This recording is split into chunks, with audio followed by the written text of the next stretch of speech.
Hi, I'm Guy Cook, and I want to talk today about cable versus fiber. Okay, I've got a Google document about this topic in the theguyrcookreport.podbean.com. And the quick rundown, cable internet, in a nutshell, cable internet is a type of a broadband connection that uses coaxial cable lines that deliver cable TV to your home. Okay, it's not the fastest, but you can get up to 1 gig, they claim. So there you have it. It's a shared connection.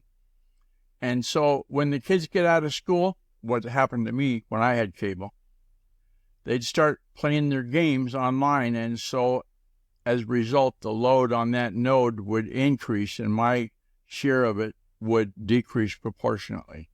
Now I've got fiber optic cable, and it's a 1 gigabit connection. And it's so fast, it's amazing. I didn't know that it would be this quick.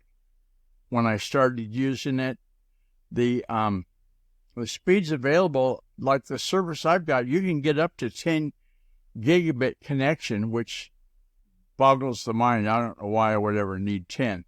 I sometimes wonder why I need 1, but it's sure nice.